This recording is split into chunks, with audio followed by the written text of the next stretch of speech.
All right, moving on. So I've tweaked our Webpack configuration file just a little bit to keep things not too overwhelming.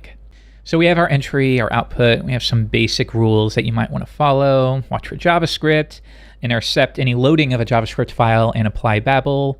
And then we have a minimize plugin here. And then we have this one from a lesson or two ago, where we just create a plugin on the fly, where we listen for when Webpack is finished compiling, and when it's done, we write a file that contains a stringified version of the stats.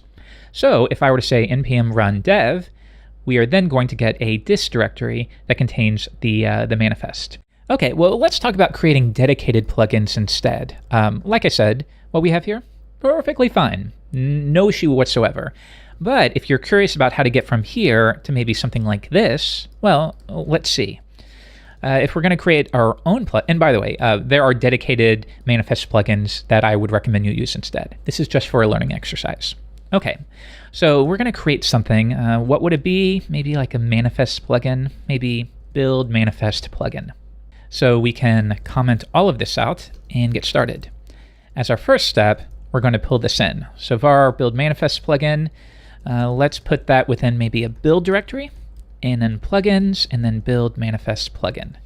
And I'm using var here, but usually I use let. Lots of people use constant or const. I don't know, I just don't like it. I stick with let. All right, so let's create the file, build plugins, build manifest plugin. Now, all Webpack plugins are going to take a basic shape.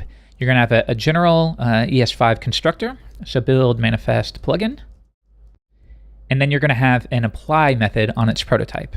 If you're not familiar with the prototype, I assume you are, but if you're not, think of it as adding a method that will be shared and not duplicated across all entries of the object in the instance.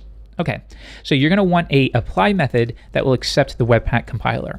And now you can use this compiler to hook into any number of events. So if you want to listen for when it emits a particular chunk and then append to it or add your own chunk that will be emitted, you can listen for that. If you want to listen for when Webpack is done, as we've already reviewed, right down here, then you can listen for that. So there's dozens of events. Finally, of course, you're going to export your plugin.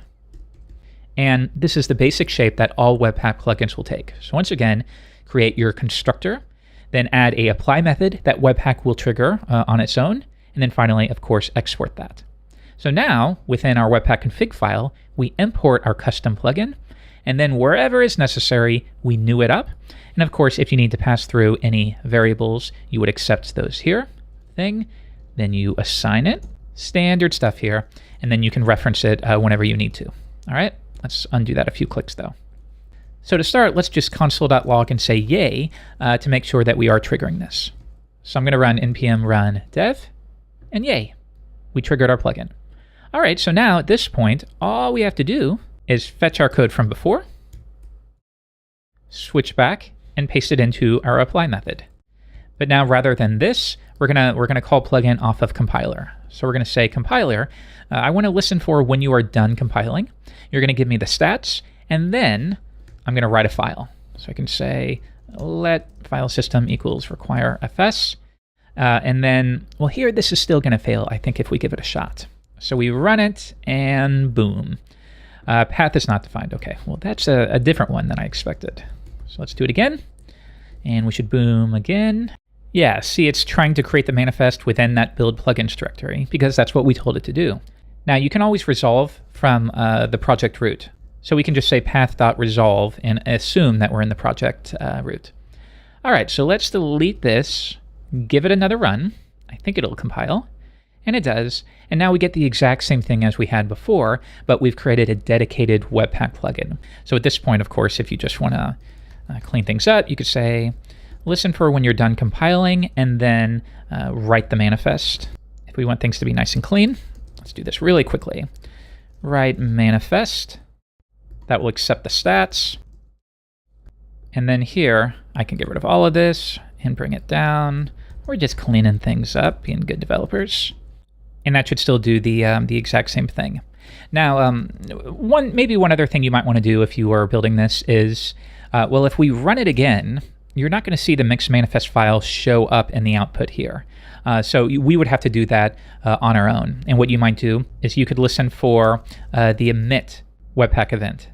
And then once again, that would accept the compiler. And what you could do is something along the lines of saying compiler.assets, and then you're just going to add your own custom asset here. Now, if we make that equal to a simple object, and I'm sorry, this should be compiler, this still isn't quite enough. So if we give it a run, Webpack just doesn't do anything. And that's because it will look for a callback. So we can accept the callback here. And yeah, this is basically our way of saying we're done with everything we need to do, so move on, and you can get back to work. So if we run it again, now we move on to the next step. And yeah, here's the issue. Webpack's trying to prepare this asset for us, but we didn't give it the source. So what exactly should be the source code or the contents for this file? I'm just going to return foobar for the time being. We give it a run, and I think it'll do one more blow up for us, and it's going to let us know, well, I don't know how big this file is. So what we will do once again is say size, and then I'm just going to hard code it for the time being. And if we give it another run, this time I want you to note that we did push to that asset. So once again, without that, it doesn't emit the asset, it's not there. But in this case, we do emit it. Now, remember, when we emit it, it's literally going to create that file.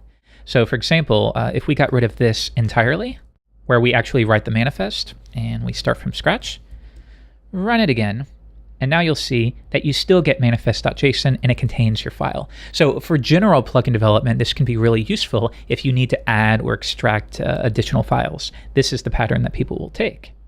Which means if we were to come over here, I could now just come up to our source, and we're going to return something along the lines of that.